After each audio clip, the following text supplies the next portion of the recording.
This is Professor Grover Furr.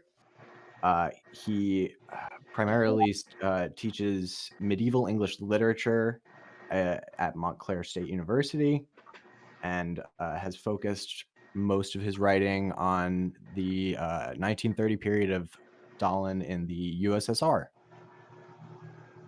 That's right. Is there anything else you want to add to that? Oh, that's right. That's what I've doing for many years now. All right, perfect. So let's get into the first question. So, what mistakes do you believe Stalin made while in power, and how do you think we could work around these when we're building a future socialist state?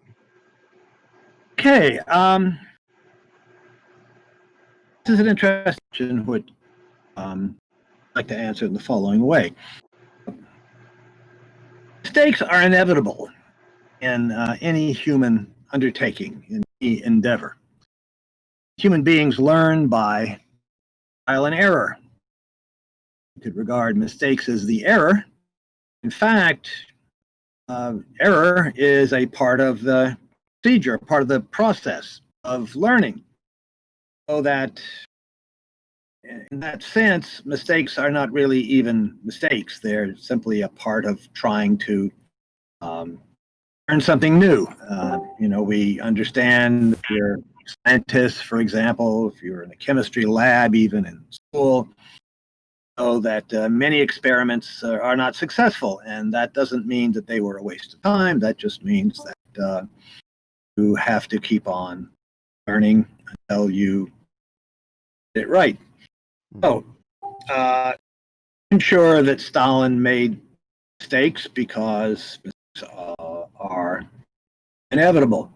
And it's difficult at this time to look back and say precisely he would have done differently if he had to do it all over again, because you usually don't have to do it all over again. Life isn't really like a chemistry lab where you can to change one element and go back and repeat the experiment again. So I think there's a broader question here. It does have to do with error. I don't think it has to do primarily with Stalin's error.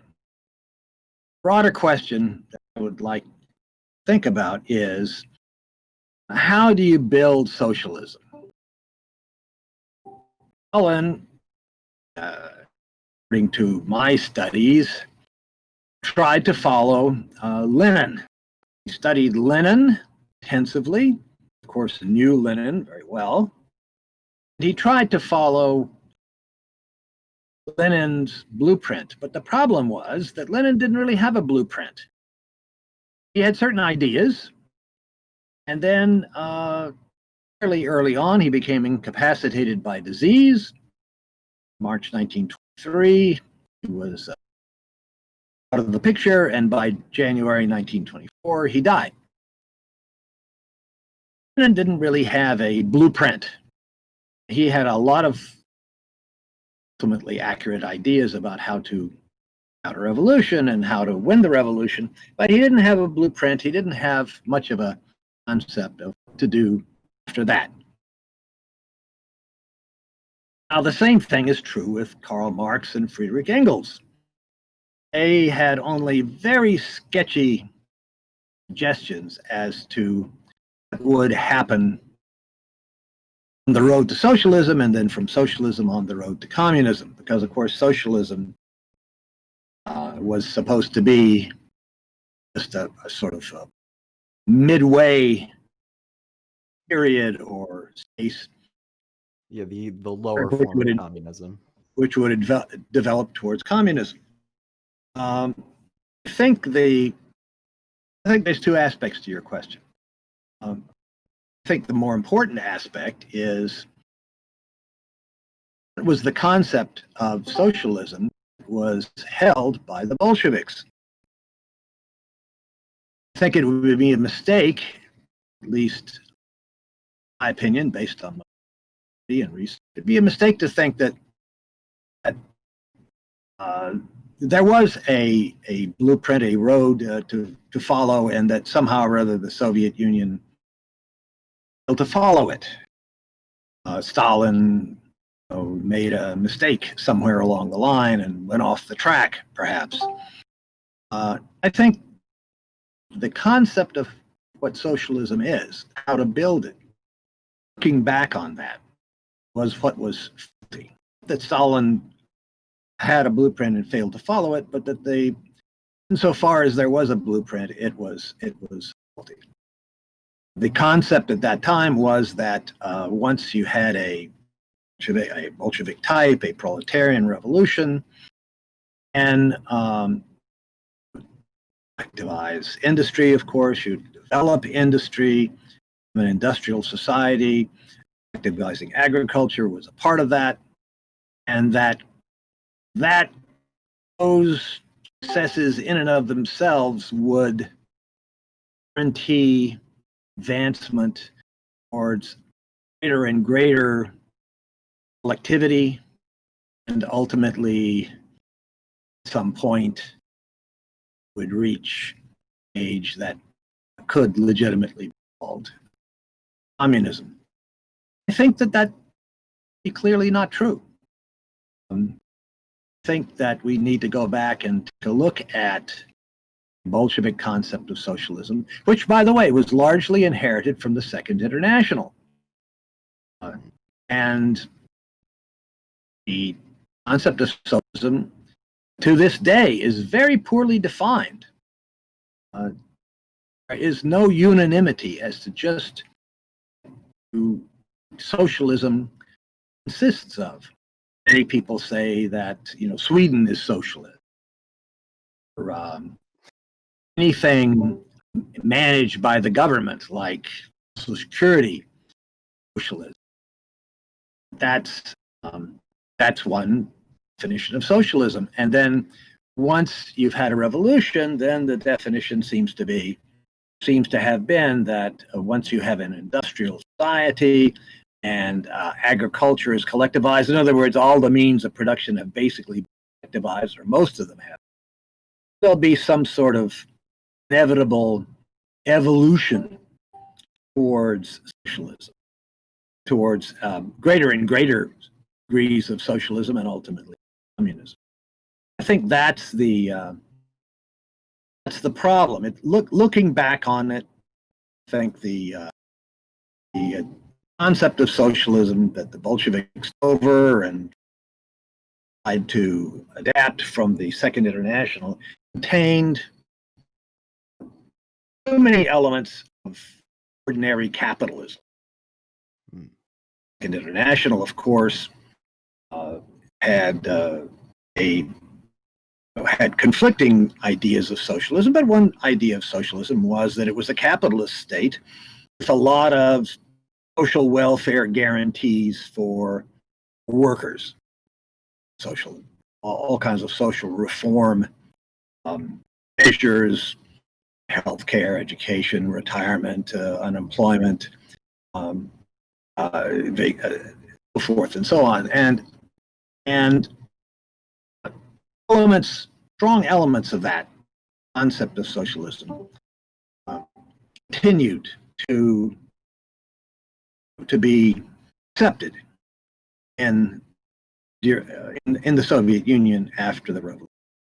In my view, that's the bigger question.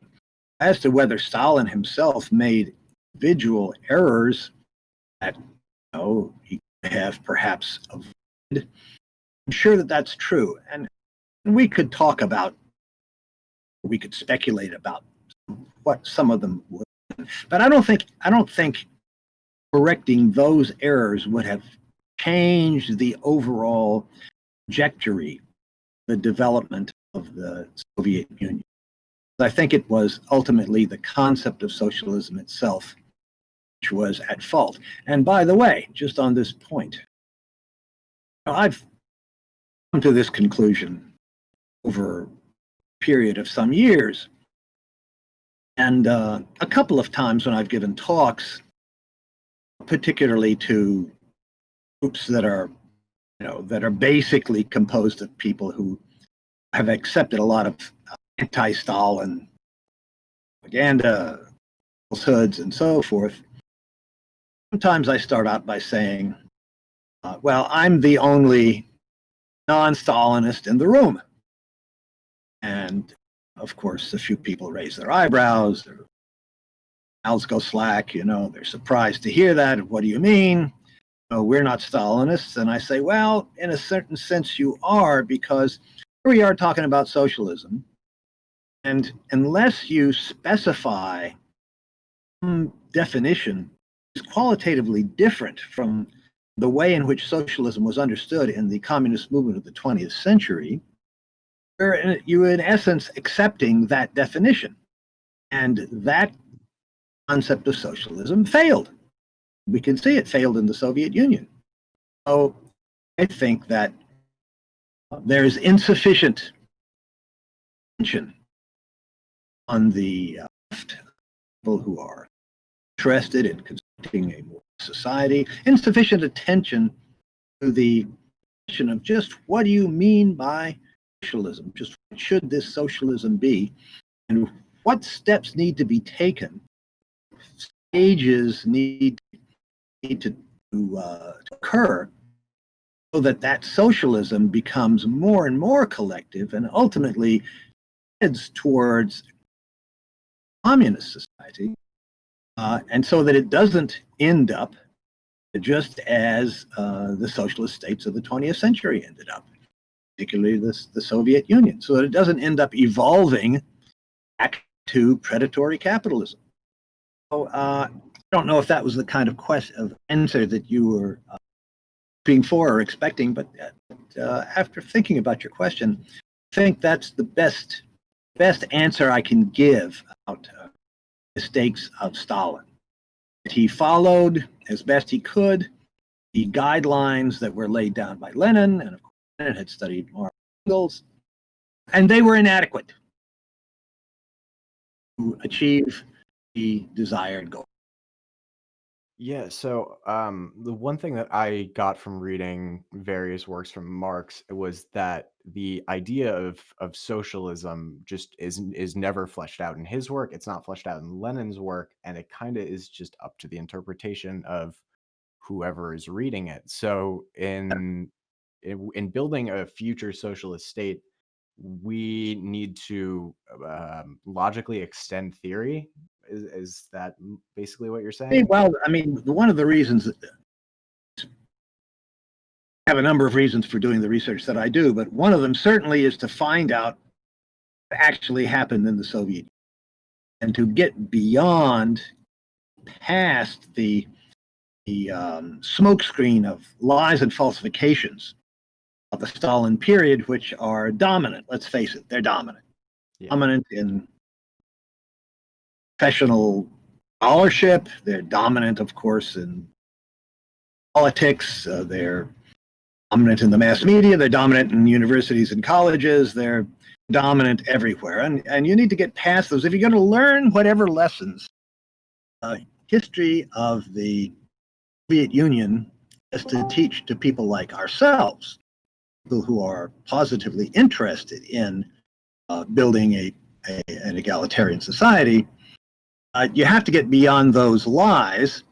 You have to study what actually happened, and then you can start to decide what the Soviets did that was right, was correct, that emulated, that needs to be imitated. What they did was not correct.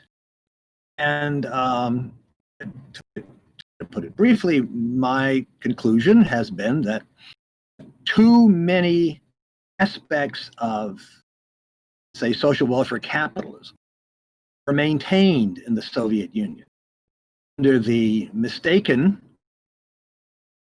impression that they would gradually be overcome. They would gradually die away. And that, of course, moved to false.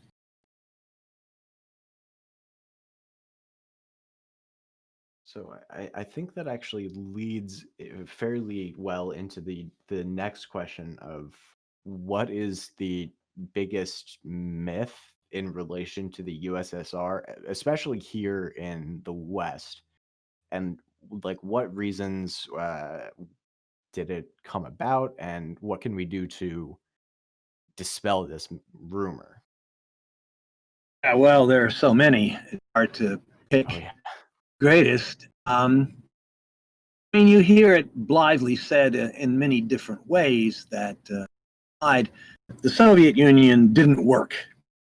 Socialism didn't work in the Soviet Union. Let's call it socialism. It didn't work. Well, actually, I think it doesn't take very much study to conclude that, in fact, it did work well for quite a long time. Uh, but I think if we want to answer that question, then we sort of need to go back to the first question. You know, there were some weaknesses in the whole concept of socialism. I think other important, um, you know, myths, if you want to call it that, especially on the left, is that, well, there's something proper about having a communist party is inherently dictatorial, something along those lines, inherently authoritarian, something along those lines.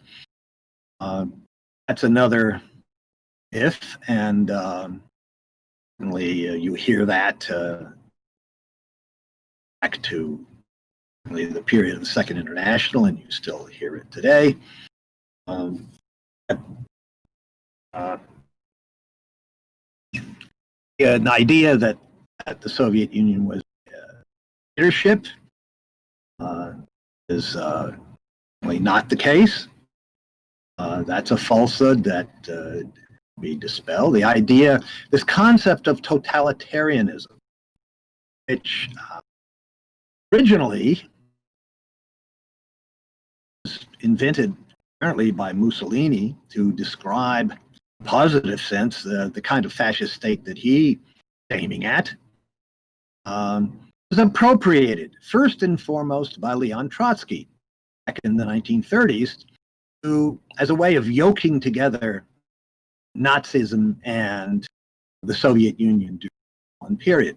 And from Trotsky, it's been picked up and used as though it actually had some content to it. Very widely used, even in academia and the mass media, pretty widely. That totalitarianism is really a false notion. It serves to distract people from the essential similarity between the Western imperialist capitalist countries, let's say, of the war and World War II period and post-World War II period, and the fascist societies, which are also exploitative capitalist societies that wanted to build empires. Hitler and Japanese militarists were all about. They were all about building an empire. They wanted to be like the other imperialists. They certainly observed and championed capitalism. The real similarity is between the Western imperialist powers and Nazi Germany and fascist Japan and fascist Italy. But of course, don't want us to think about that similarity. This term totalitarian refers to yoke together to essentially or opposites. Fascism, the communist movement of the 20th century, as though they were some way essentially similar. So I would say other big myth about the Soviet Union was that it was totalitarian. And whenever you see that word totalitarian, you should keep in mind that it serves only a propagandistic and ideological function. It actually does not describe any kind of reality. It distracts attention, as I said, away from the essential similarities between the fascist states and imperialist capitalist states. After all, imperialists had been doing in their empires the kind of thing Hitler and the Japanese did during World War II, the kinds of genocides and massacres and slave labor and so forth. The Western capitalist countries, the Western imperialist countries had all been doing that for a very long time. essential similarity between Western imperialist countries and the fascist powers needs to be needs to be needs to be kept in mind. We need to remind ourselves and remind others of that. Yeah, I think you are absolutely right about that. One thing that a lot of liberals really don't like to hear is that the things like the Holocaust, that was a for-profit venture. They weren't doing that out of some, you know, completely malicious intent. It was to make money. Uh, It's I don't want to get us distracted here, but and I don't want to deny that using Jews and others as slave labor profitable. Of course, it was very profitable to German companies, and some of those German companies ultimately owned by American companies, and were spared in the bombings of Germany during 1945 and so forth. Uh, there is there are powerful ideological motives in human affairs, and racism is a very powerful ideological motive. It's proven to be have a lot of power. I think that Hitler wielded that power. I mean, I did it too, but he certainly used the, the racist ideas to convince their people, and it achieves a certain independence of the profit motive. I think there are people who are many people are racist beyond, even though it contradicts their own material interests. Let's put it that way. Okay, but enough of that. all right. Let's move on to the next question, which is what would you say is the key difference between Stalin's actual material governance and the image that is given to how he governed by the West? Sure. Yeah. It's not just by the West, by the way. There are lots and lots of anti-communists in Russia, and certainly in Eastern Europe. It's not just in the West. Now there is this image of the Stalin as a dictator. He was certainly not a dictator. I'm gathering information about that. I mentioned that a number of times in my most recent book, Stalin Waiting for the Truth. There's lots of evidence that Stalin was here. Even Wheatcroft, who is a very well-known and very widely respected, rightly so, I think, uh, a historian of the Soviet Union, now teaching in Australia. Even Stephen Wheatcroft, back in 2004, published an article that, in essence, said that Stalin was not a dictator during the 1930s, called Team Stalin. So there's lots of evidence that Stalin was not a dictator, but we're never exposed to that. It's always assumed that he was a dictator like. Um, and and this idea of totalitarianism. So, but I think dictatorship is a widespread myth, and of course, it goes hand in hand with the myth that the Western imperial societies were then and even are now democracies in any real sense. They're not, and there's been lots of research, even by Western scholars, to show that to put flesh on the bones of the statement that Western societies, the United States, for example, is democratic in any sense that people would understand as democratic. So I think that polarity, democracy versus leadership, is that's the uh, key difference. Excuse me, as your question puts it, between the image of the Soviet Union period and Okay. The next question is who do you believe were the perpetrators of the Katyn massacre? Well, guess you're aware of the fact that I published a book on this a couple of years ago. Um, are you aware of that? Yes. So Okay. I saw it in the bookstore, Sure. Sure. but I haven't Okay. had the chance to read it. I know. I understand. Okay. Well, uh, I mean, there are only two parties who could have killed all these Polish prisoners, either the Soviets or the Germans. If it wasn't the Soviets, it was the Germans. So it was the Germans. Now, go into all of the details in my book, but the story of how I got there might be or two. In 1988 and 89, Mikhail Gorbachev, who was the last leader of the Soviet Union, and his regime, they blamed Stalin. They said, yes, the Stalin government put all these prisoners.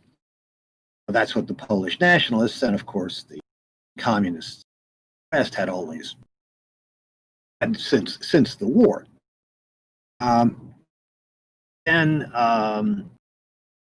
Gorbachev regime and the Yeltsin regime produced some documents that appeared to prove that. Then those people started to criticize those documents, and in 2010, a representative to the Russian parliament, the Duma, Viktor Ilyukhin, since died, produced a draft forgeries of these documents that are supposed to prove a Soviet guilt at Katyn. And that got me interested. And then there have been some other discoveries, documents, logical discoveries since that time. So in 2013, I published an article on these archaeological discoveries, and then just seemed so, I don't know, so outrageous, I guess, even to myself, that this story of Soviet guilt at Katyn could be as just another falsification. Could be no truth to it. That I knew at some point or other I was going to have to undertake a serious, no holds barred research project on. And so back in 2015, whenever it was, I set about doing that. And I eventually published this book in 2018. What I discovered is this. There's a lot of evidence. A lot of the evidence contradicts other evidence. So there are documents, the Soviets, there are documents implicating the Germans, there's a testimony implicating the Soviets, there's testimony implicating the Germans. So what I decided to do, the only way to go about this was to try to locate, try to isolate evidence that has not been questioned, and that doesn't seem like it could be questioned. That is, I call in the book unimpeachable evidence, or at least unimpeached evidence. Can't really decide by these confessions, because there are confessions on both sides. Confessions of Soviets did it, confessions of Germans did it. There are personal accounts on both sides. There are documents on both sides. But I was able to find a number of documents that are not impeached by anybody, and that really couldn't have been faked. They're really are either out there by people, by either the Germans or the Soviets, and never used because they didn't see that this information could be useful to them, or were contradicted the position of the side that disclosed them. So I studied this, what I call the unimpeachable evidence. And all of it points to German guilt or away from Soviet. And, you can read the story in my book. I call it The Mystery of the Katyn Massacre because I approach it as a mystery. And I think I'm the first person, maybe ever, to do that. Up until I wrote my book, everybody, either side, everybody who thought that the Soviets were guilty, everybody who thought that the Soviets were guilty, and there are some good Russian researchers who have taken the position that the Soviets weren't guilty, but everybody had started from preconceived position. It started from position that either the Soviets were guilty or the Soviets were not guilty. I decided to sort of go at it like a detective, like Sherlock Holmes or a Wolf or some famous detective who doesn't really care who's guilty and who just wants to solve the crime kind of for its own sake, his own satisfaction. And I think I'm probably the only person who's ever done that. And then I went about it to try to be very objective, not to try to prove the Soviets were innocent, not to try to prove the Germans were innocent, not to try to prove either side guilty, but just to find the evidence and see where it lies. And there's no question about it. The unimpeachable evidence all points to either German guilt or Soviet innocence. And the interesting thing about that is that it's taboo. You can't say that. You can't publish that. You can't write it. They've been penalized and attacked in various ways for daring to write that, daring to say that, because it is taken as an axiom in the field of Soviet history. You cannot question Soviet guilt at Katyn. And I think the reason for that, certainly the powerful reason, is that Katyn is supposedly the best documented crime of Stalin, or as some people put it, the crime of Stalinism. So, it's ideologically important to anti-communists, to people in the field of Soviet studies, which is basically an anti-communist field. I mean, you can't be in that field unless you're anti-communist, or Trotsky, which is a different form of anti. You can't be in that field unless you're an anti-communist, and it's just taboo in that field to question Katyn. But it is the case, and I know that a few months after I published that book, I gave a copy to a colleague of mine who teaches down the hall from me at the state in the sociology department, who was completely unfamiliar with the issue, but a very critically minded and skeptically minded guy. He read the book and he brought it back and he said, "Okay, so the Germans did it. So what?" Was his attitude. Okay, the Germans did it. So what?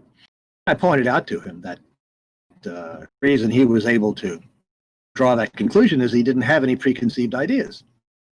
The preconception that the Soviets are guilty at Katyn is so powerful that it's overtly said that only communists or kooks, crazy people, people who have a screw loose somewhere, would question Soviet guilt. And yet there really is no evidence, as I show in my.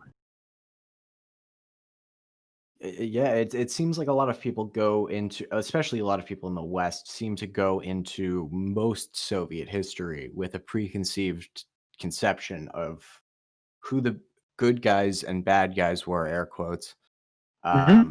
and Sure. then make their decisions based off of who they feel is the most guilty.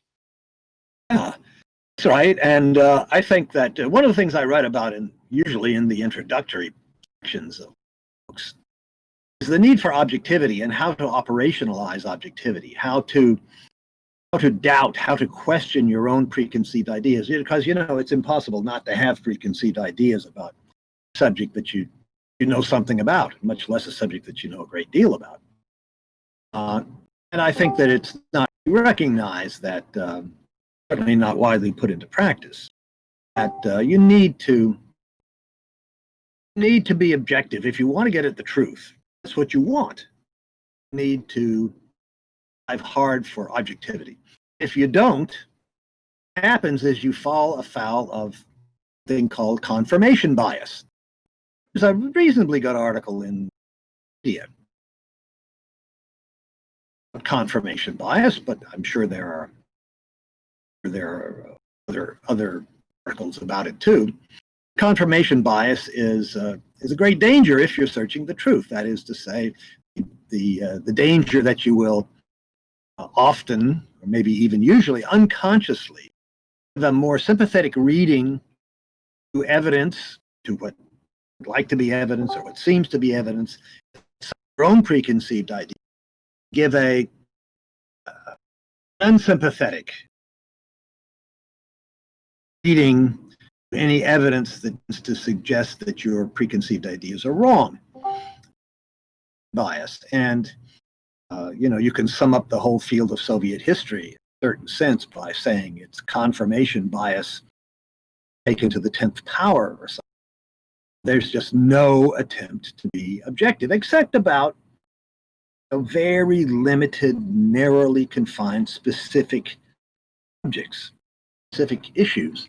Then some good research can go on. Once you sort of look at the broader picture of Soviet history, all of these taboos, all of these pictures, all of come into play. What I call the anti-Stalin paradigm. You have to fit your research into that model. Paradigm is a model, that model of Soviet history. If you don't, you just can't get published. You can't achieve any success in the field of Soviet studies. So I'm an exception, of course, because I'm not in the field of Soviet studies. I teach literature, lies in medieval literature, but I teach other literature too. My career, my job, my getting published doesn't depend upon being accepted by the experts in Soviet history. But certainly, if you wanted to go into the field of teaching Russian or Soviet history, you could not question these lies about Stalin. You couldn't question. You could question the Holodomor. We went into that. But you couldn't question Katyn. You couldn't question that Stalin was a dictator. Article that I mentioned to you, Stephen Wheatcroft wrote back in 2004. Stalin was not really a dictator. It's never quoted. It's never footnoted. I happened to find it by chance. But you just don't find things. So you're not supposed to question. Stalin was evil and the Soviet Union was evil and all this stuff. Certainly not supposed to question the math. Yeah, in the I actually took a few classes in history, and one thing that surprised me was in one of the first days that I had the class, one of the professors said, take an approach to history as an American, like an American conservative would. And then he brought up as an example, imagine how scary it would be if there were communist historians. And I just thought that that was really kind of rich. Yeah, that's right. I mean, here he's saying, forget about objectivity. Forget about the discovery of the truth. Somehow, by the way, people who have these strong preconceived ideas, people who are trying to be objective, in history generally, think that nobody else is trying to be objective either. When I come to conclusions that contradicts what they think, they just think, oh, well, he's a commie. He's a leftist. This is just bias. Well, no, it isn't bias. Regardless of your preconceived ideas, it is possible to be objective in a relative sense. You can strive hard to be objective. And that's why I named that book mine on Katyn, The Mystery of the Katyn Massacre. Because I put myself in the position of being a detective. Doesn't really care who did it. Just want to solve the crime. Certainly a crime. All these prisoners. Who did it? Hey, I don't care who did it. And if you do that, it's very clear the Soviets innocent. But of course, objectivity is not prized. Objectivity is despised in the field of science. And in addition to naming your book that, you're also not putting the idea into the reader's mind that there is one side that you're going to come out on. Oh, of You course. have to make a To tell decision. you the truth, when I published my 2013 article, the title of that article was something like the official version of Catton um, proven with a question mark at the end, and it was published. And then my editor at one point said, "You know, what's the question mark there?" And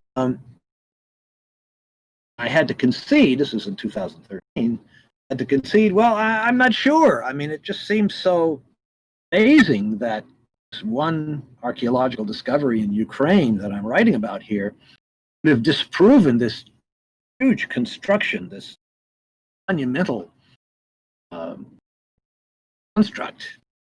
Soviets were guilty at Katyn. I mean, there are just thousands and thousands of documents and thousands of books and articles out.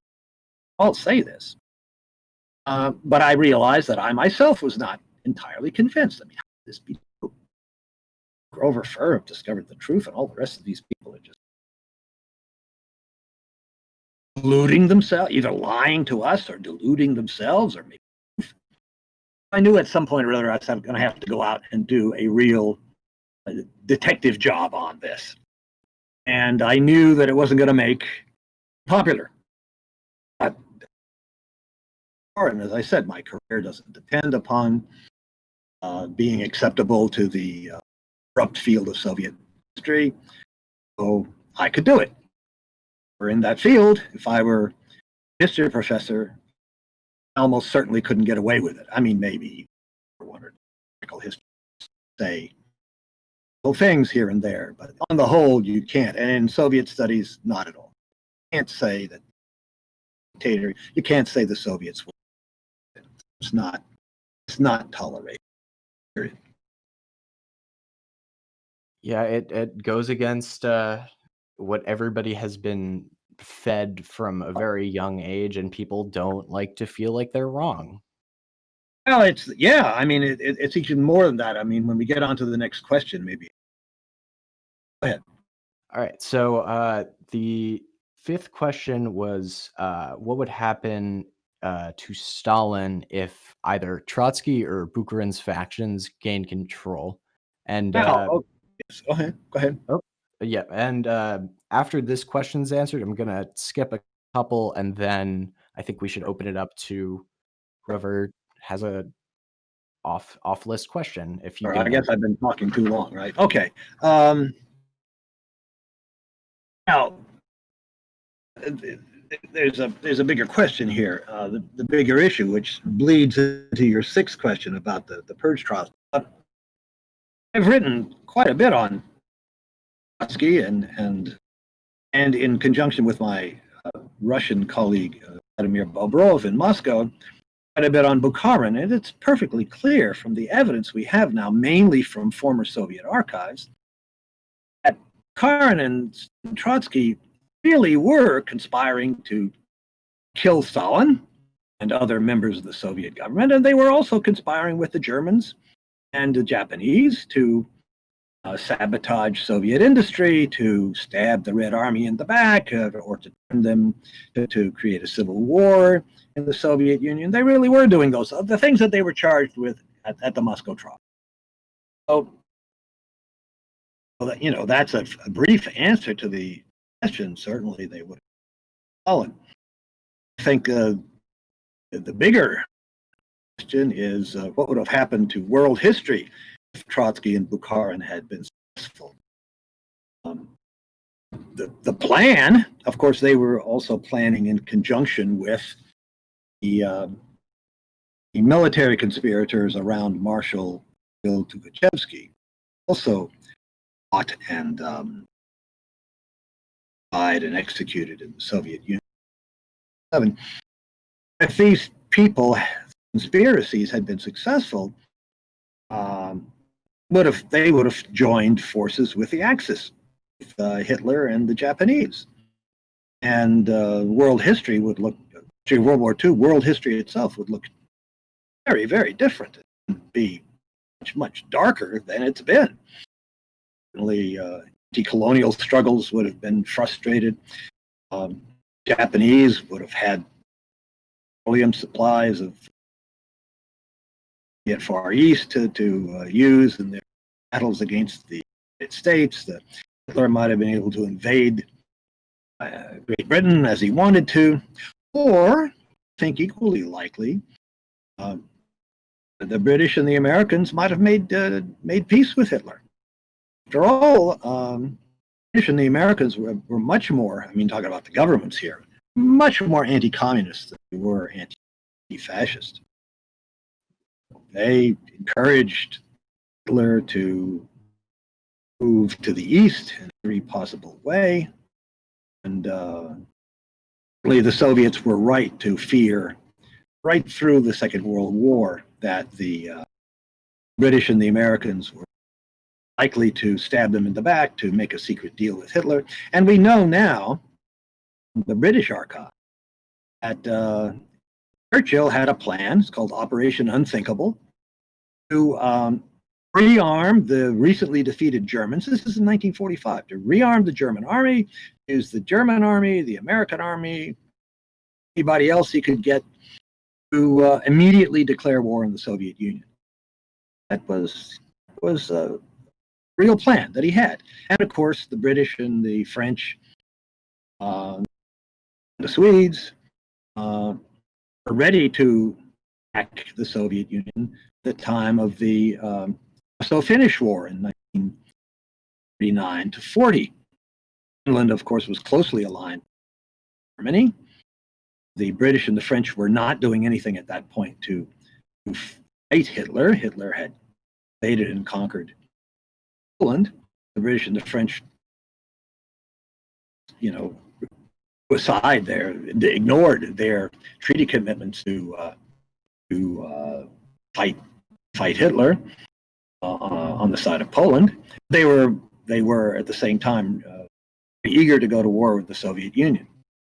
So I think that if Trotsky and Bukharin had won, it wasn't just a factional struggle, in other words.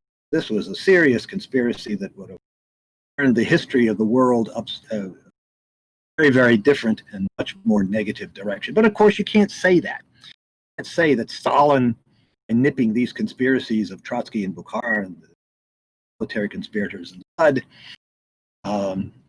Stalin warded off this, this catastrophic, what would have been a catastrophic turn of events of these forces turning the Soviet Union into an ally of Germany, and you can't say that. It's just unthinkable. But that is, in fact, where the evidence.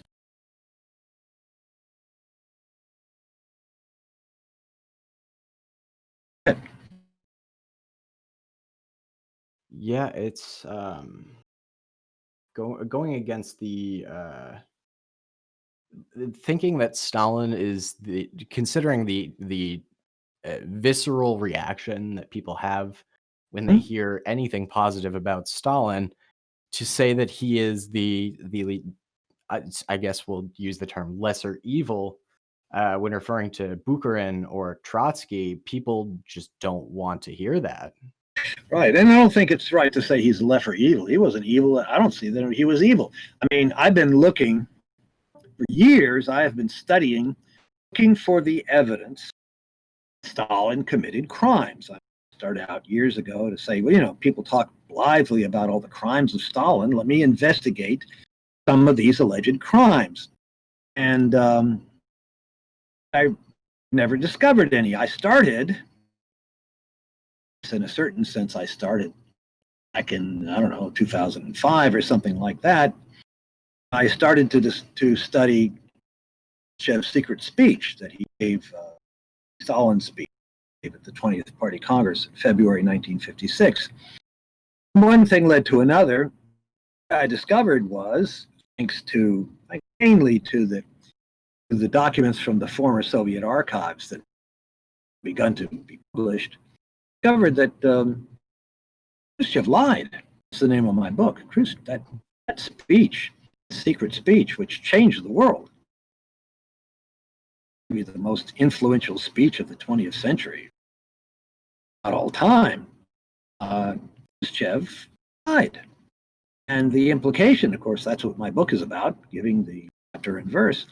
So after I wrote that book and had time to sort of digest it all, it started to occur to me, well, Khrushchev lied about that. What else did he lie about? And then what other alleged crimes are lies? Which of them are true and which of them are lies? And so I've been investigating allegations of crimes by Stalin ever since. Now, so far, I haven't found any. Every time I've investigated an alleged crime of Stalin, it's turned out to be false.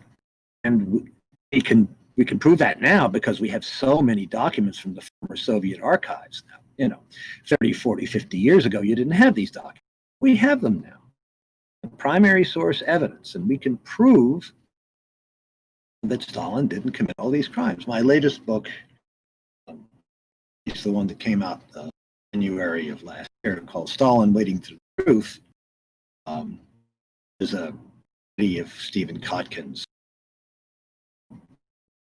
volume on biography, and Kotkin alleges many, many crimes.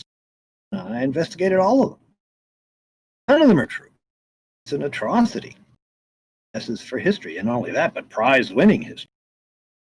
So, that's the situation.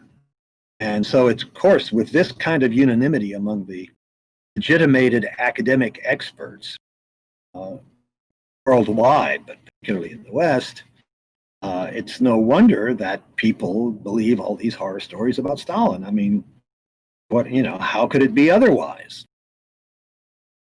It would seriously conflict with the Western perception of reality if Stalin wasn't made out to be like I saw this when watching some of the videos you sent me. Is you mentioned that whether consciously or not, people tend to equate Hitler and Stalin, which is just the two cannot be compared. One was using genocide to, quote, rebirth his country, and Stalin was trying to genuinely make things better for the people who lived in the Soviet Union.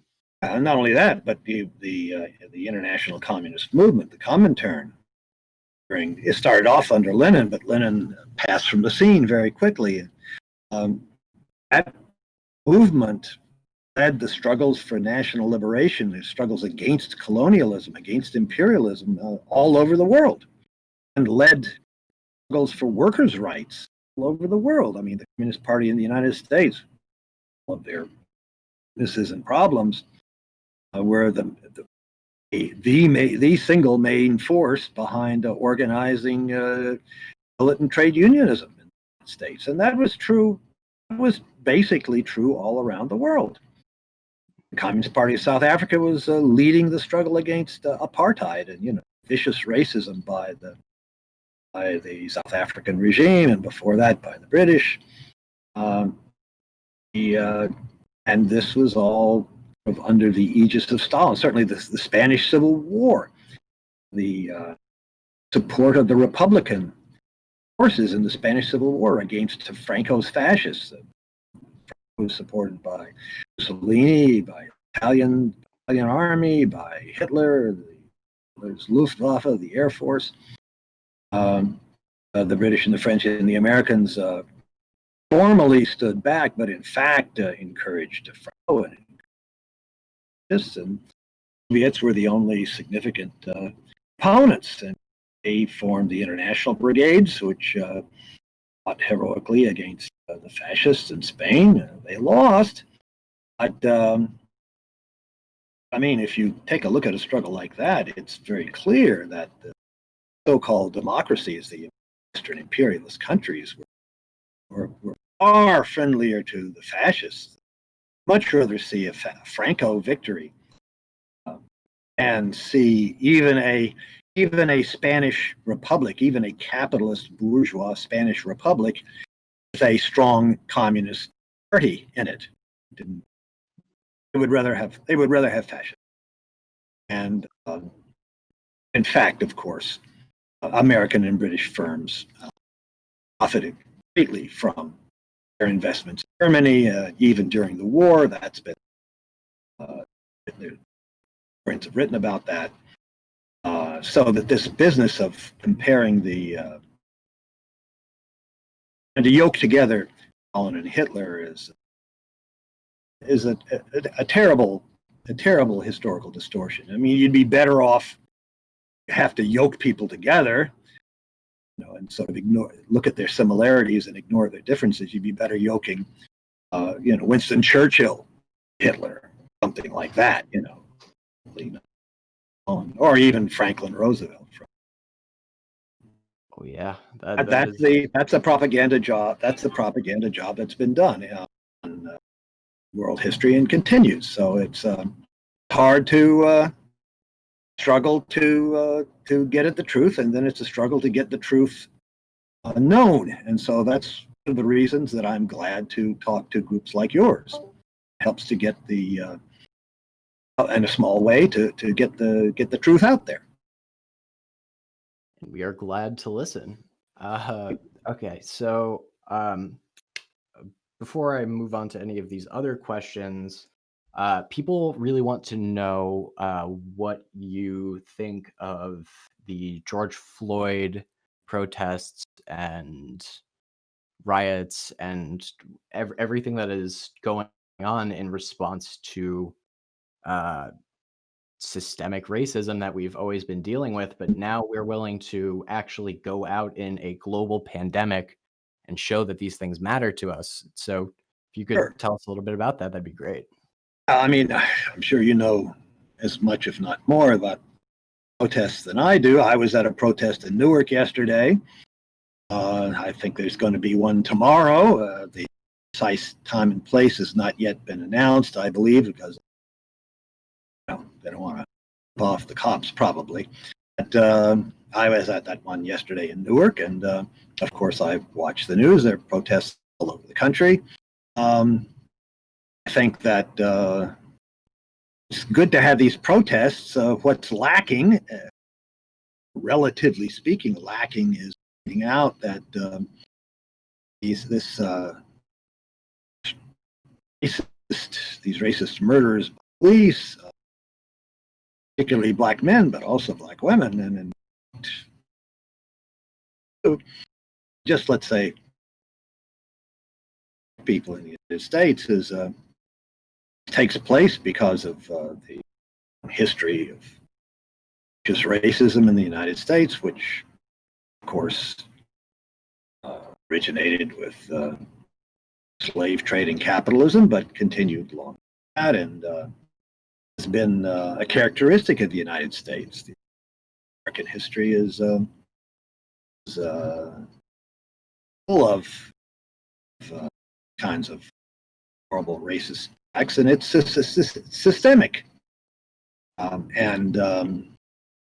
My family, originally from North Carolina, my relatives in this world are Southerners, and certainly they were taught that anything that people get is going to be taken away from white people. Zero-sum game. I think that that's still widely believed and widely taught. And I think so. I think what's lacking in most of these demonstrations that I see on TV, and certainly the one yesterday, is an anti-capitalist orientation. Demonstration in Newark yesterday was the reform. I mean, with all of the anger, the justified rage, the reform orientation.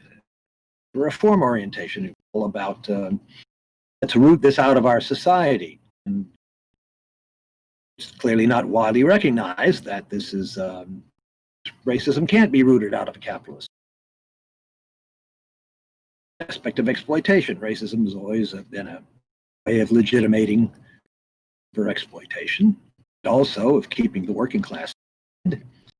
So I think those protests are good, but they're of limited value unless they can be, as people can be won to seeing that the capitalist system is ultimately at fault, that racism cannot be reformed out of capitalism, and that capitalism has.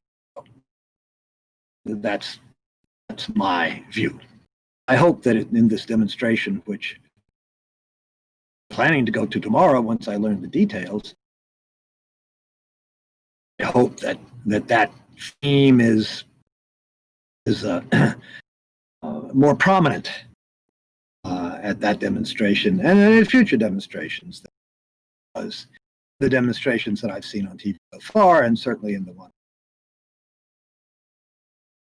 That being said, of course, it's to protest racism anytime and for any reason. One other thing that has arisen from these protests is there's a lot of uh, I've seen a lot, especially on the news. People are spray painting like anarchist slogans onto buildings, like "all cops are bad," things like that. Uh, Um, and Trump is threatening to label Antifa as a terrorist organization. Is there sure. anything you can say about that? Well, would be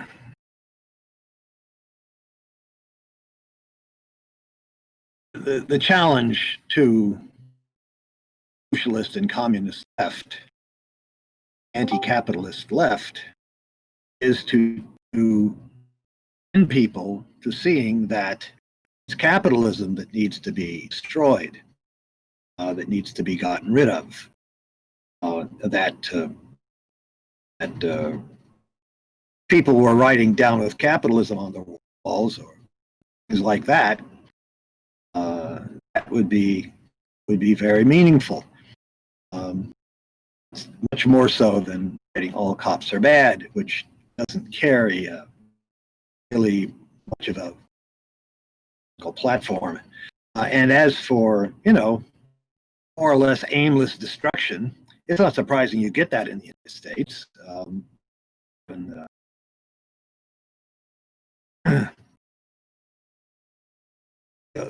low level of political understanding, perhaps, of population at large, including the young people, would be much better to have that directed, much more directed in a capitalist manner.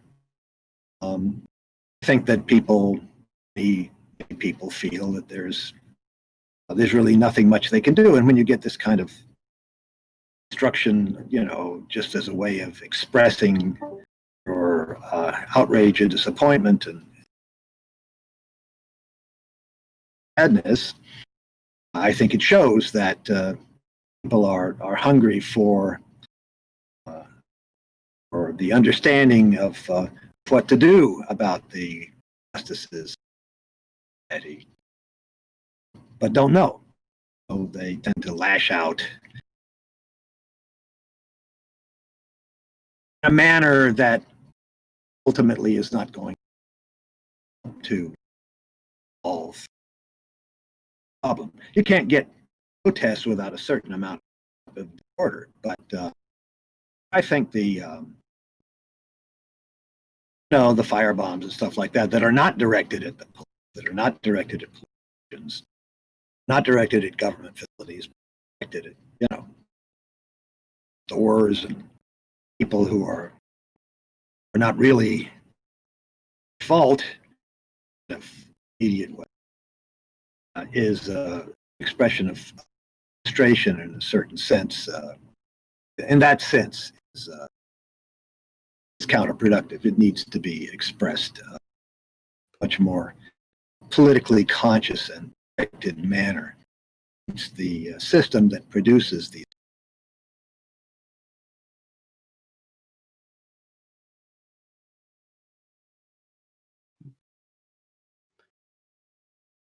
Make any sense to you?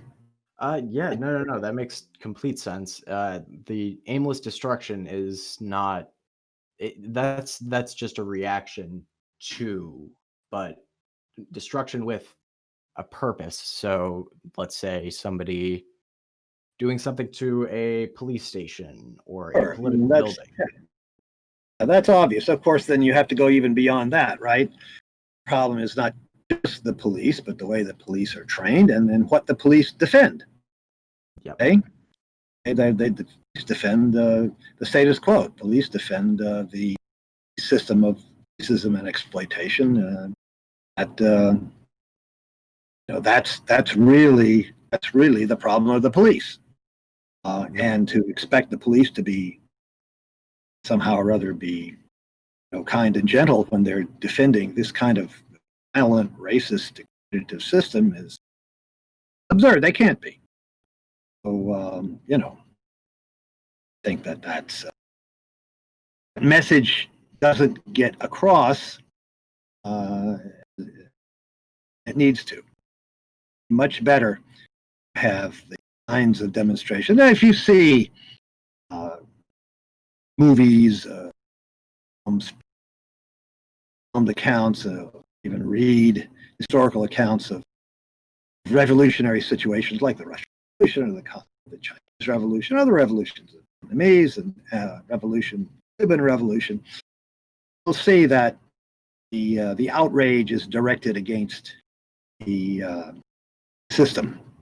The outrage is not directed in a haphazard manner against sort of anybody who happens standing around. Any buildings that happen to be in the way.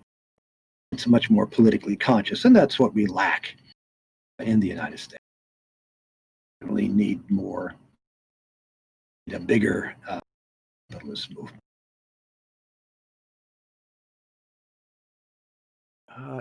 Okay, so excellent answers. Thank you so much. I am going to pass over to Comrade Brodman real quick to open up the forum to anyone who has any other, fairly simple questions. Okay. All right, so take it away. All right, so if anyone listening right now has any questions for Professor Furr, please write it down in the voice text channel, and I will read it to Professor Furr to see if he would be able to answer.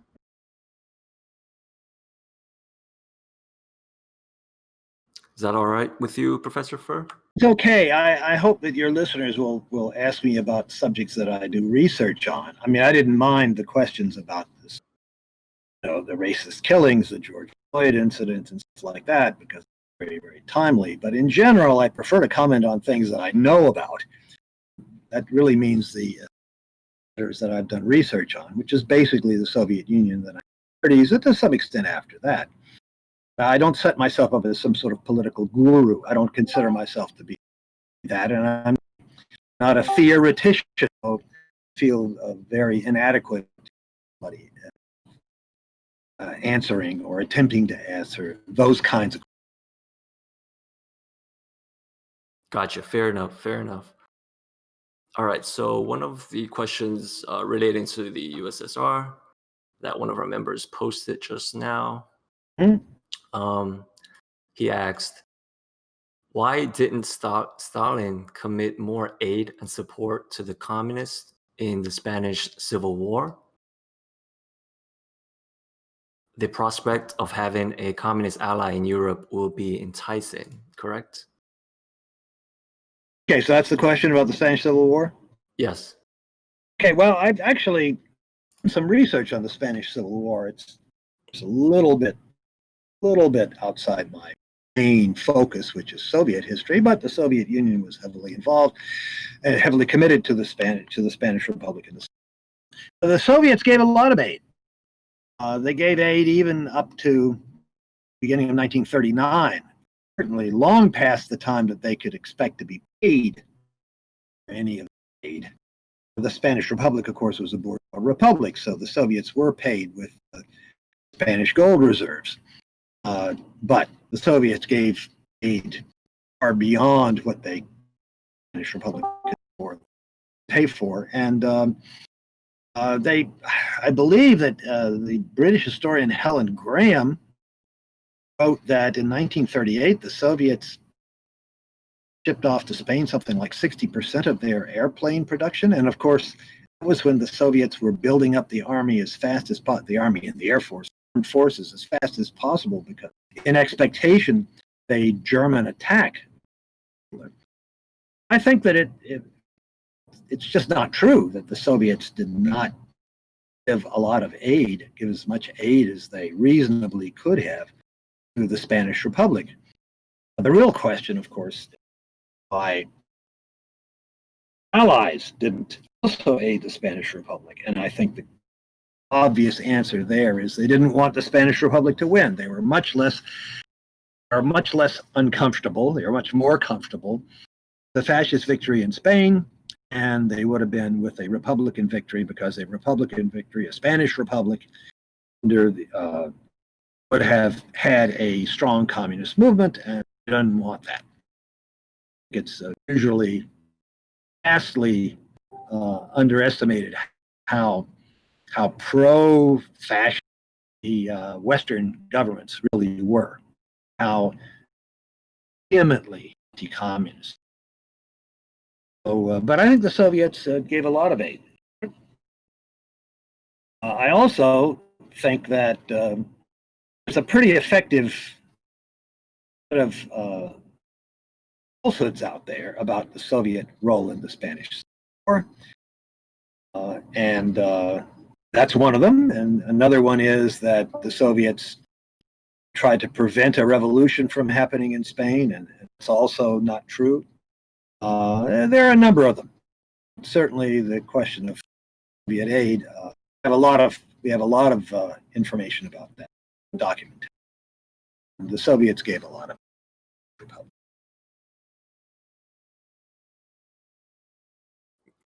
Right. Thank you for that, Professor.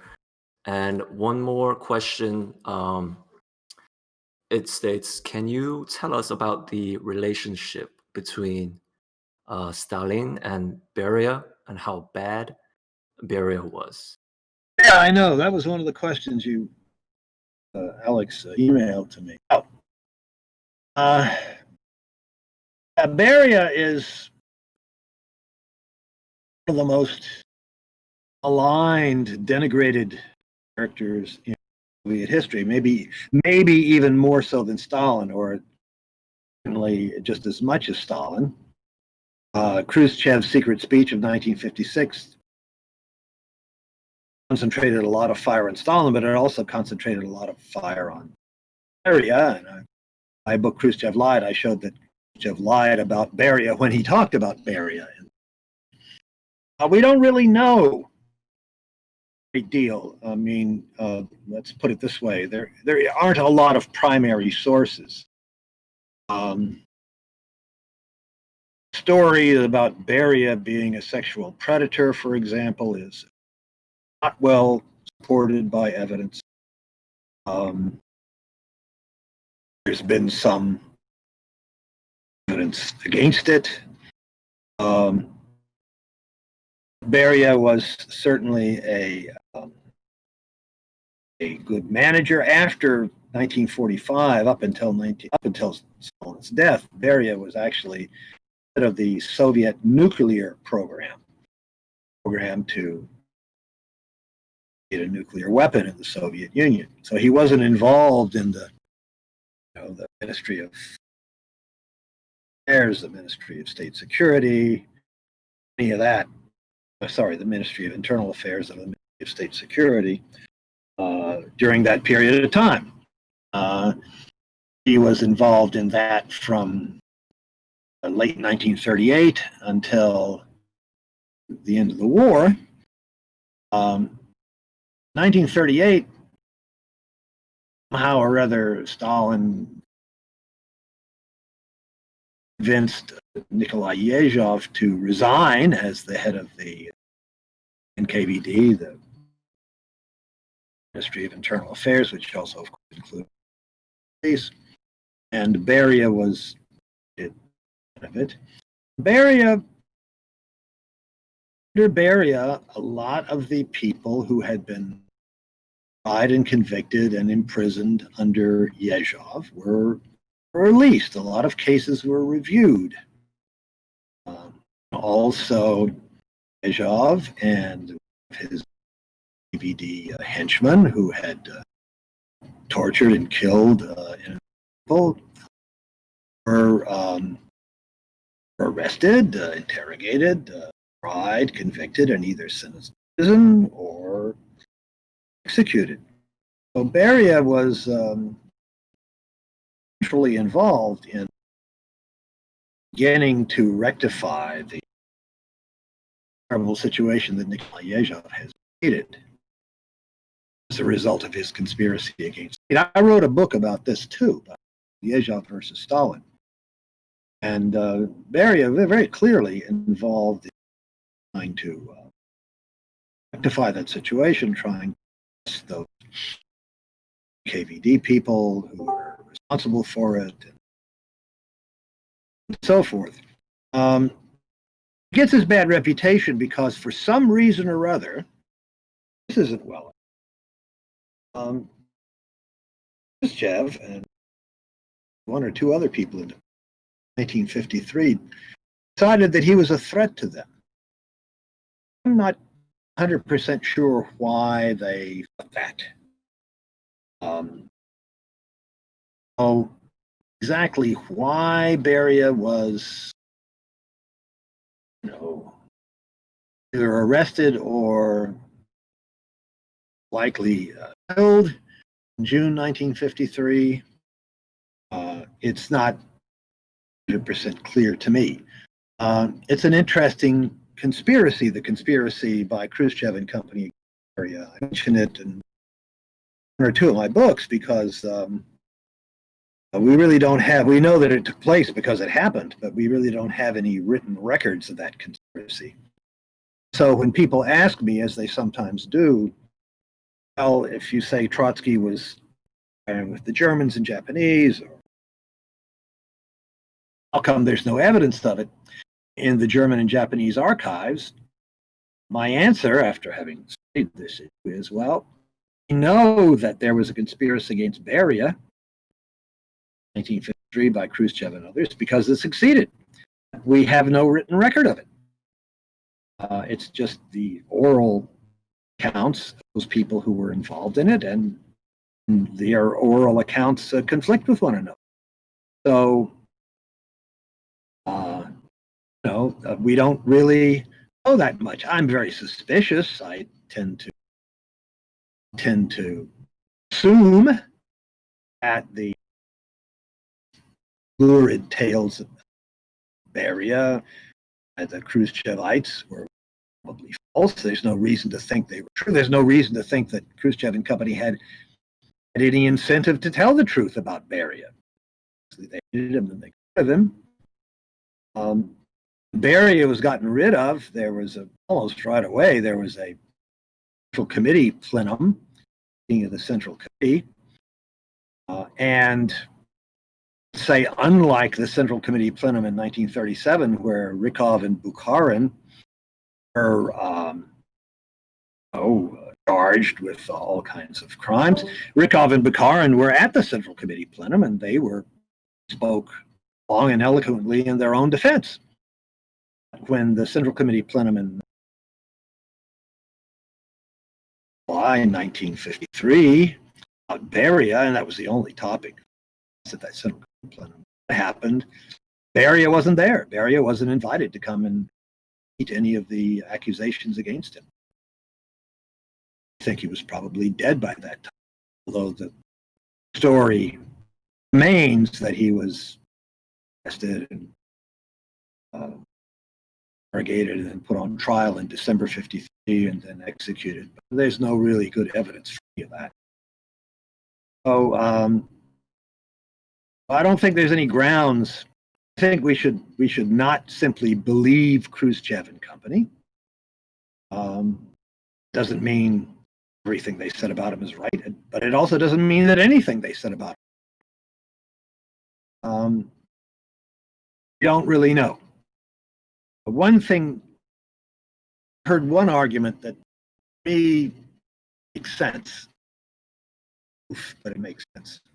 When Stalin died, the day that Stalin died, March the 5th, members of the old Politburo, who were not members of the peer group, the Presidium, which was formed at the 19th Party Congress in October. Anyway, the members of the old Politburo were standing around his bed, apparently. The couch where he was lying.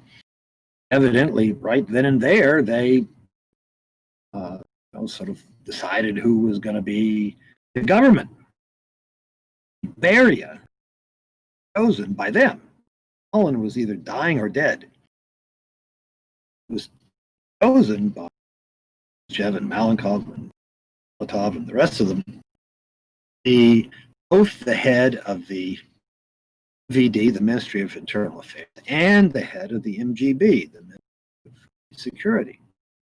Those two jobs had not been appointed before.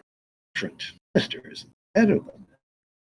These people agreed to Beria head these two very, very powerful ministries. So somebody mentioned to me years ago how it's probable that that was really decided while Stalin was still alive, maybe days beforehand, before Stalin had his stroke or whatever it was he had.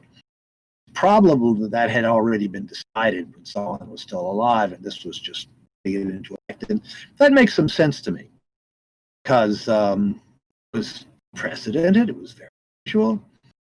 Stalin was more or less on record as thinking the king, the whole doctor's plot business, which was underway at the time, the doctor's plot.